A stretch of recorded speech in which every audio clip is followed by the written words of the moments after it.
everyone, today we are going to be talking about something I've wanted to talk about for quite a while, but I've only ever kind of touched on before, and that is the subject of anti-vaxxers.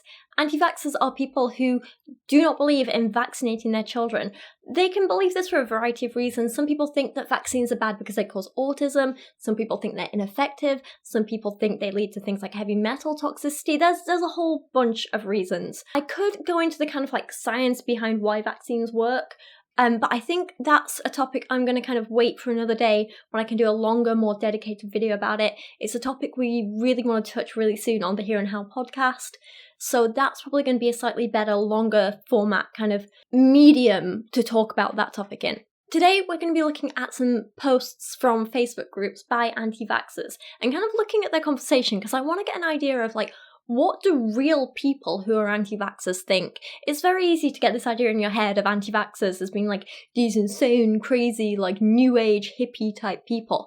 But they're not. It might surprise you the kind of people who are anti-vaxxers and the reasons behind why they're anti-vax and so on. And I mean, none of that stops them being like objectively wrong about vaccines. But I was thinking it would give us a look into kind of their perspective about things, and we can kind of try and see things from their side and understand their motives and stuff a little bit, because I don't think these people have bad intentions. It's just the consequences of their actions are really, really dangerous. So I think it's something worth talking about. As always with these posts, I'm going to try my best to censor out everyone's name and pictures and make sure there's no identifiable information, because while I feel okay sharing these things because they are on, a public forum, I don't necessarily want to like publicly shame the individuals behind it. So I'm going to be like covering them up as much as I possibly can. So the first post I want to look at is from a woman who says, "Hi parents, dealing with my teenage cousin who is suicidal and depressed. I've been reading that depression could be a side effect of vaccines. She was vaxxed since 6 years old. She is now 14. Looking for ways to do detox or anything natural. I don't want to put her on medication." So first up, credit where credit's due. Good job on not just dismissing this as like random teenage angst. Depression and anxiety and other mental health problems are a really, really big deal in teenagers as well as in adults, but often they kind of get swept under the rug a little bit more. So good job on recognizing this is a real problem, and good job on noting that it actually needs, a proactive approach towards fixing it. You can't just tell someone like, oh, get over it, man up, whatever. You can't do that. So good job there. However, you're completely wrong in thinking that depression has anything to do with vaccinations. No, there is no legitimate evidence to suggest a causal link between being vaccinated and having depression, especially not, being vaccinated years ago and having depression years in the future. There's no causal link there at all. You're just kind of reaching now and looking for explanations where there probably isn't one. Sometimes people's brain chemistry just gets a bit out of whack. Sometimes there are reasons for that, sometimes it's not so much of an obvious reason. But let's be honest, there's no logical reason why basically teaching something new to the immune system would cause the brain to produce over or underproduce certain neurotransmitters. They're not related. There were lots and lots of kind of like typical replies, lots of repeated stuff. A lot of people recommended CBD oil. That was something I saw a lot. Like pretty much the answer to every problem is CBD oil, apparently. And one thing which also came up a lot, which I wasn't really familiar with, was this idea of TRS oil or TRS detox. So I decided to look into this a little bit more and find out what it was. Turns out you can buy a tiny, tiny little bottle of TRS detox from Amazon for like $90. Yeah, that much. And basically it's just an insanely overpriced little liquid that apparently is a kind of miracle cure. They write that TRS is short for Advanced Toxin and Contaminants Removal System. It's a bit hard to get my mouth around. And it's a product manufactured in the USA by a company called Chauffeur and works to remove heavy metals and other toxins in the body. There are only 2 ingredients in TRS: man-made nano-zeolites and purified water. Zeolites basically being a type of mineral consisting of hydrated aluminosilicates, sodium, potassium, calcium, and barium. Barium, oh my god, why can't I say these words today? So basically, just very simple, they can be used as cation exchanges and molecular sieves. Okay, cool. Am I the only one who finds it a bit weird that, this is a group of people who are notorious for saying that they don't trust Big Pharma because they're only out to make money by shelling these man-made vaccines which aren't natural. And yet here they are shelling out a ton of money for man-made chemicals. It's a bit hypocritical, isn't it? Of course, the difference between these two things is that vaccines have been developed over long periods of time by experts in the field. They've been tested and they've been deemed safe. They go through rigorous kind of testing and regulations and safety checks before they're given to the public. I definitely trust this over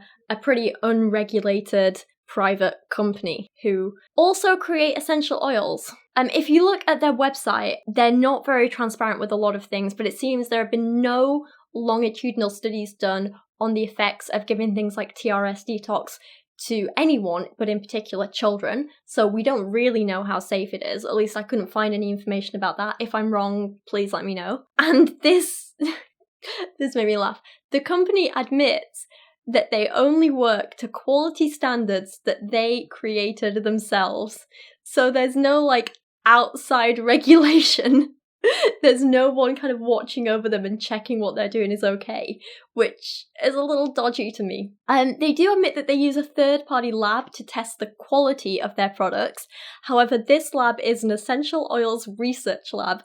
So again, I don't really trust it, but okay. And this essential oils research lab I could find nothing about online, so whether it exists or not is dubious. It's all just a bit dodgy, isn't it? Anyway, I could make a whole video on this stuff, and that's without even touching on whether it actually works to remove heavy metal toxins from the body, and that's without even touching on the fact that vaccines don't create heavy metal toxicity. Yeah, I could make a whole video on this stuff, but for brevity, we're going to move on, go back to the original Facebook post and look at some of the responses. One woman replied, "The toxins in vaccines are literally poisoning children's brains. The heavy metals change the chemistry of our brains. The brain is responsible for cognitive function, how we handle stress and depression and anxiety and addiction, all of it. All these toxins we consume and inject are literally changing our brain and our DNA. I'm so sorry you're going through this. I read there's some CBD oil is helping people with depression. Maybe something to look into. Can we play bingo with Anti-Vax Facebook post, please? We need CBD oil, heavy metal toxicity, autism." But seriously, all this stuff about how the toxins in vaccines are literally poisoning children's brains and literally changing our DNA. Can I get a source for that, please? Next up, someone posted this with the caption, "The US gives 2 to 3 times more vaccines than most developed countries, yet we have the sickest population with skyrocketing rates of health issues like asthma, childhood diabetes, food allergies, leukemia, developmental delay, ADHD, autism, lupus, arthritis, eczema, epilepsy, brain tumours, Alzheimer's, and more. It's not a coincidence." This is such a misrepresentation of facts. It makes me sad. For a start, they miss out the completely obvious point that as we give out more vaccines, the diseases that we're vaccinating for, the numbers of cases and the numbers of deaths from those diseases drop dramatically. There's a reason we don't have smallpox anymore. There's a reason we don't have to worry about that, and that is because of vaccines. Check out some of these graphs as examples. I'll post the source of them below in the description and a link to that. There's a really interesting article that goes with it. You can read along. Very, very interesting read. And then the illnesses that they are claiming are rising as the number of vaccines rise.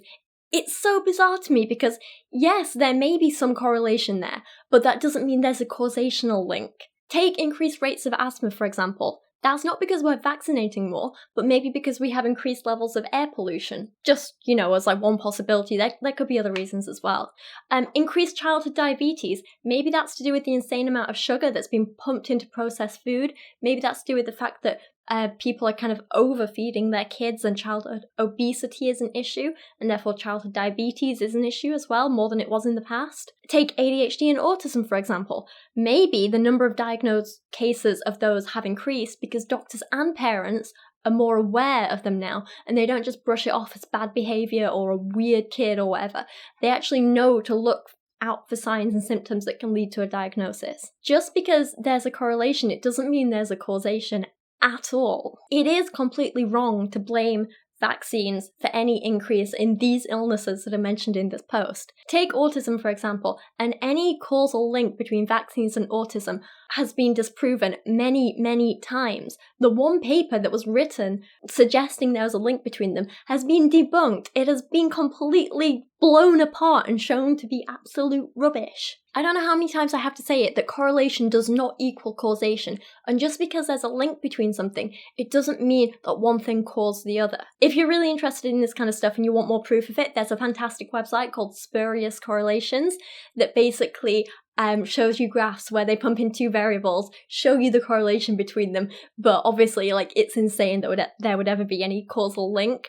For example, this one here, just because there's a correlation here, it doesn't mean that increasing US science spending will cause more suicides. Or in this one, this one makes me laugh. Just because there's a correlation here between the two data sets, it does not mean that eating cheese will make you more likely to die by being tangled in your bed sheets. Although, maybe this data here could be used as evidence for those people who believe that eating cheese before bed gives you nightmares.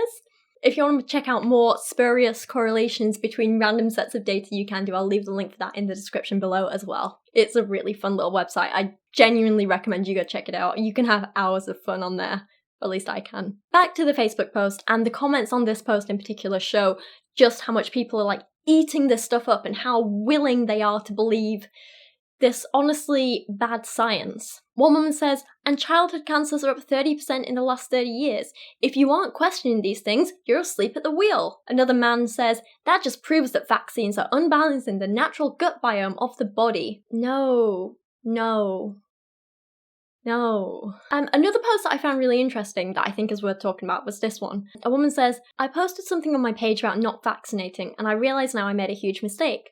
I turned off the notifications so I don't see the comments because I don't want to argue with any of my friends, but I realise none of my friends know how I feel about vaccines, only my fiancé does. I'm really glad to be in a group like this with people that are smart enough to know the truth, and I feel safe posting here, so thank you everyone. I found this really, really interesting because a lot of the time you will see people in these anti-vax Facebook groups, not just this one that I'm looking at here, but across a lot of anti-vax groups. I looked at a lot of them, don't judge me. You see a lot of them preaching about how people who, you know, like us, they call us like pro-vax. They say people like us who understand how vaccines work and their benefits, they say that we're sheeple and, you know, we never question anything. You're just never thinking for yourself. You know, you're just going along with what those scientists say. And they spend a lot of time calling us out saying that sort of stuff.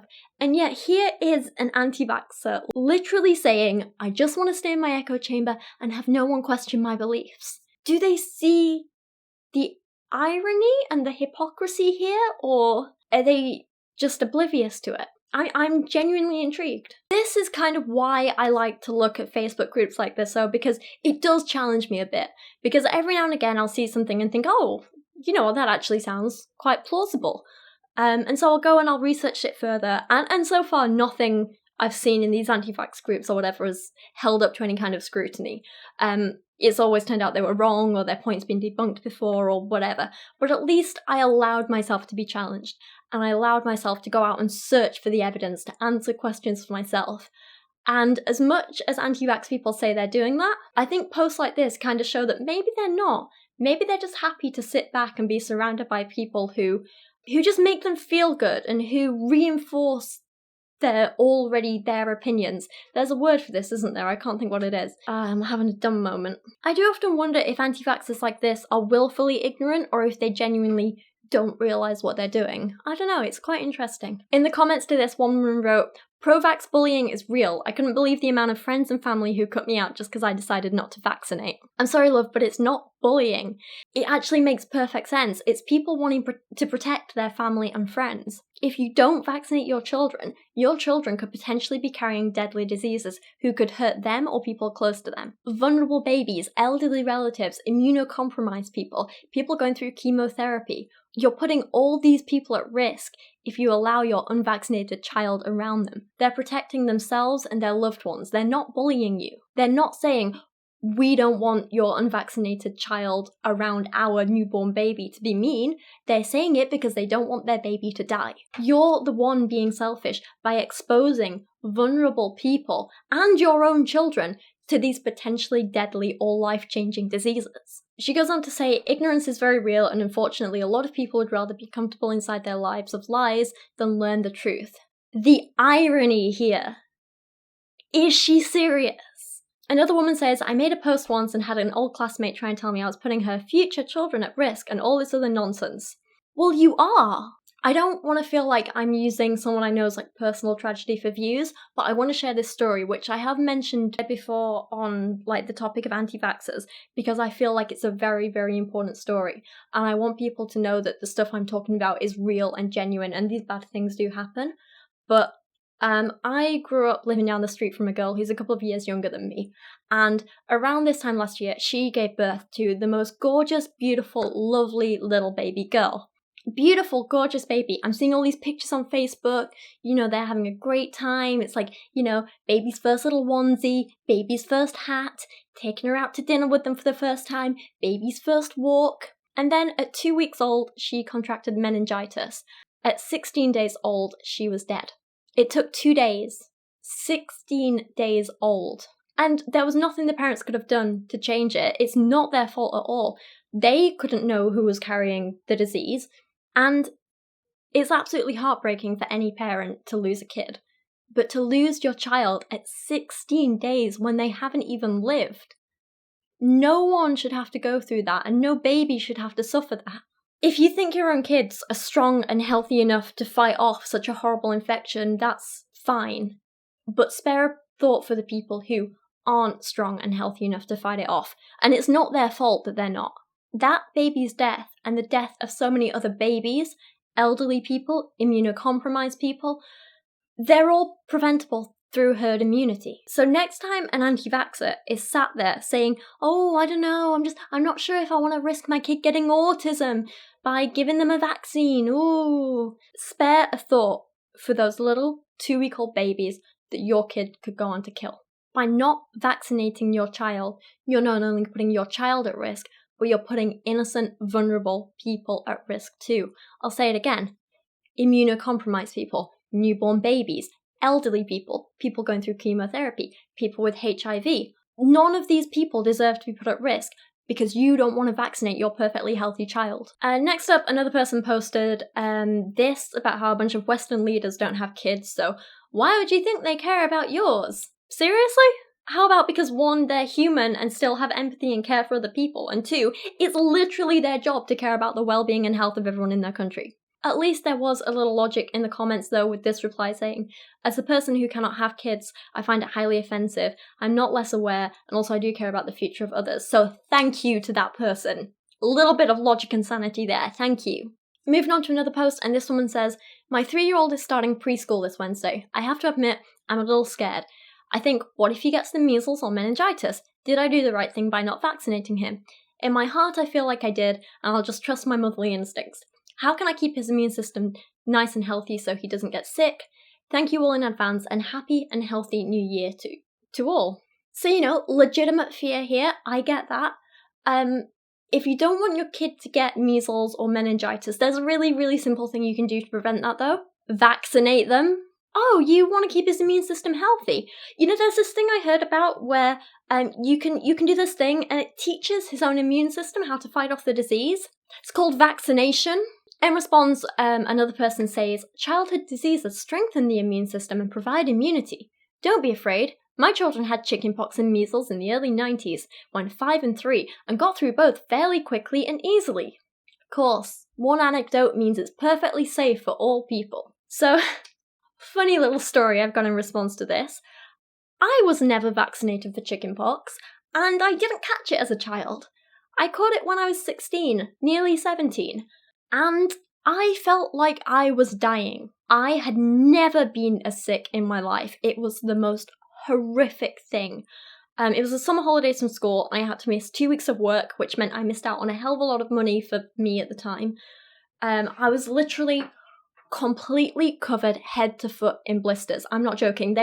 My entire face was covered. My torso, my back, my arms, my legs, the soles of my feet. They were in my ears. They were in my mouth. They were up my nose.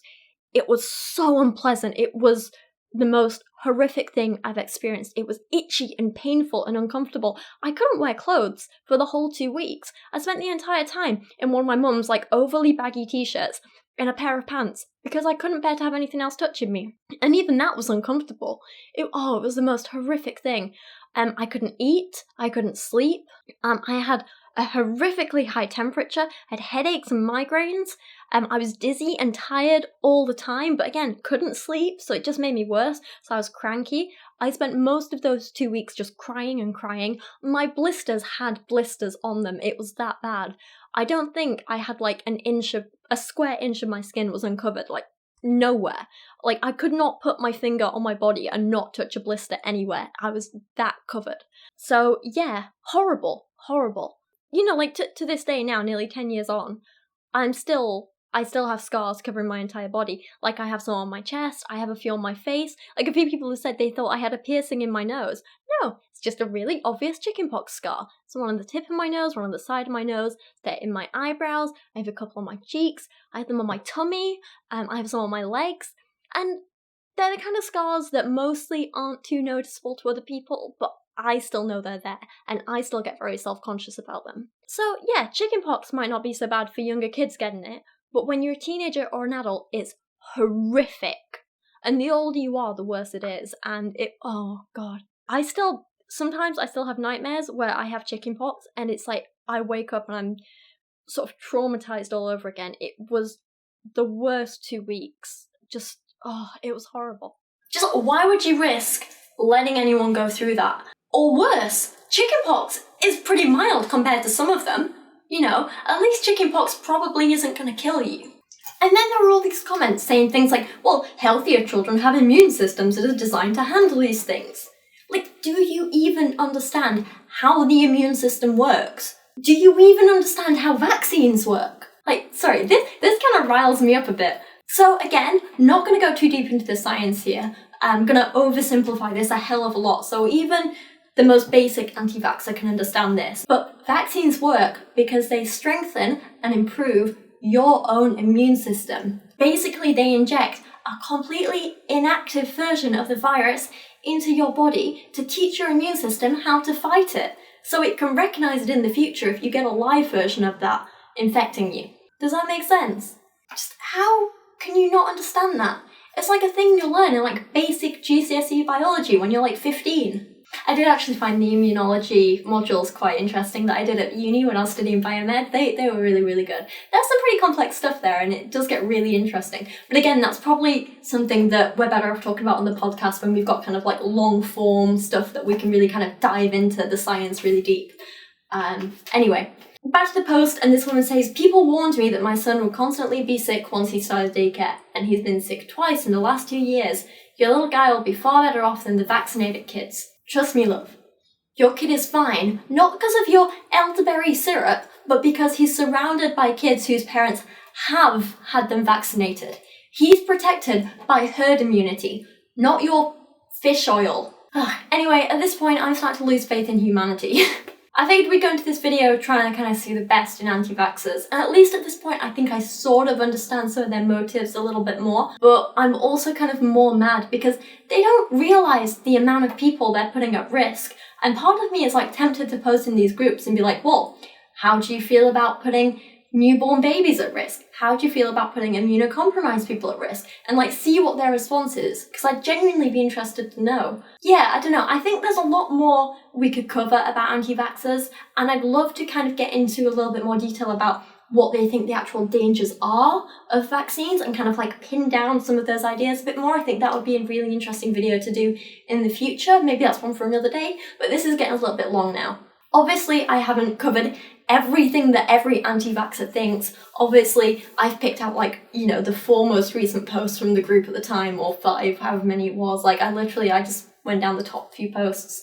So obviously, this isn't a completely thorough, in-depth analysis of the entire anti-vax movement. It's not at all. It's just kind of like an introduction to the topic. I thought it would be an interesting one. But for now, let me know your thoughts on this. Let me know your thoughts on the posts. Let me know your thoughts on my thoughts about them. Let me know down in the comments, what are your thoughts on vaccines and the whole anti-vax movement. If you like this kind of sciencey content, I'm hoping to do a little bit more of this over the next year. It should be really fun. If you want to show your support for the whole, debunking bad science movement type thing, kind of, you can go grab one of my That's Not How You Science t-shirts from my merch store. That would be really awesome because you're also supporting me and my channel, and you're getting something cool that you can kind of like show off to the world, hopefully. I don't know. Basically, all my merch is designed by me, and I had a really fun time designing it. And I know it's probably not like the best out there, but it's fun and it's very me, and I kind of love it. And I have a lot of my own t-shirts and I wear them all the time because I'm a big nerd like that. Don't judge me. Anyway, enough of this little sales pitch. I'm done.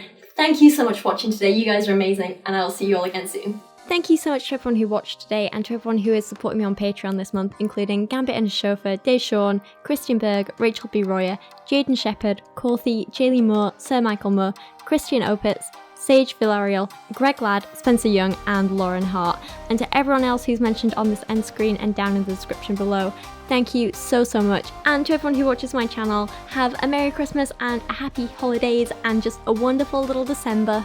And thank you all so much.